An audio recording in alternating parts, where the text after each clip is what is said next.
She buried 2,500 names in glass jars under an apple tree. Not because she wanted to hide what she'd done, because if the wrong person ever found that list, every name on it would be a death sentence for the child and for the family hiding them.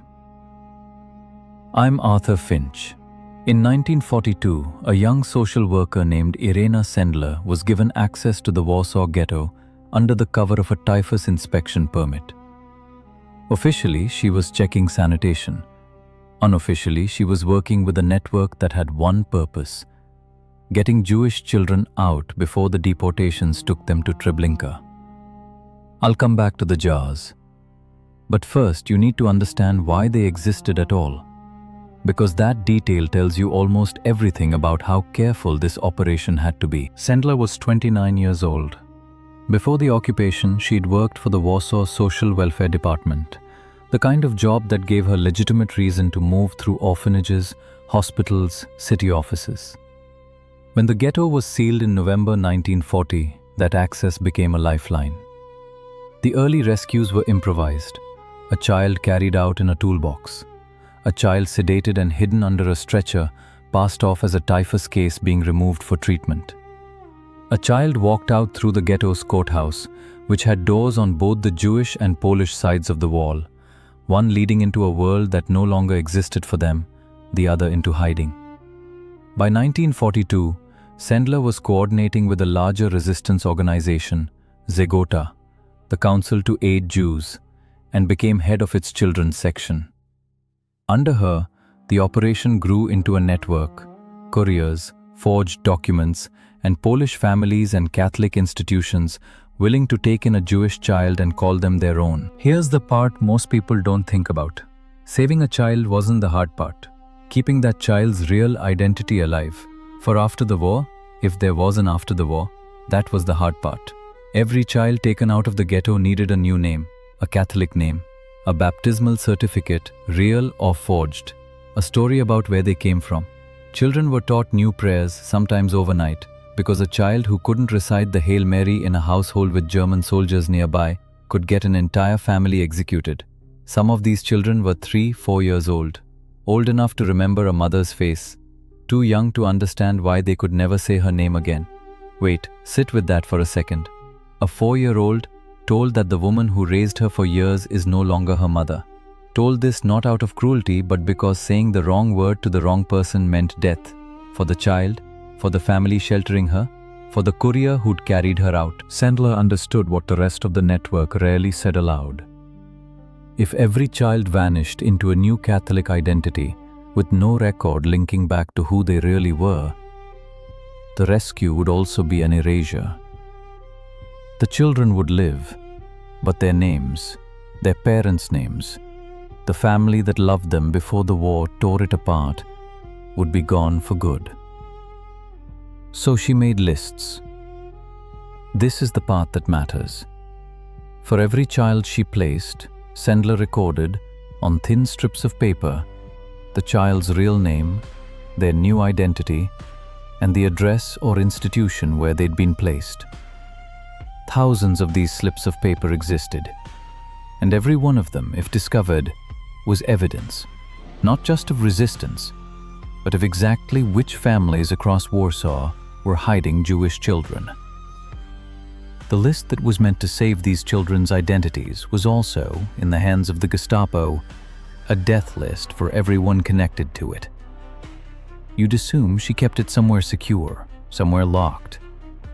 You'd be wrong. She rolled the paper strips tightly, sealed them inside glass jars, ordinary preserve jars, the kind used for jam, and buried them in a neighbor's garden, under an apple tree, where they wouldn't be found in a raid and wouldn't rot in the ground. In October 1943, the Gestapo arrested her. She was tortured at Pawiak prison and sentenced to death. Zagota bribed an official to remove her from the execution list at the last moment. She survived, walking with a limp for the rest of her life. But she never gave up a single name. I'll say it again, because it's easy to let this detail pass by too quickly.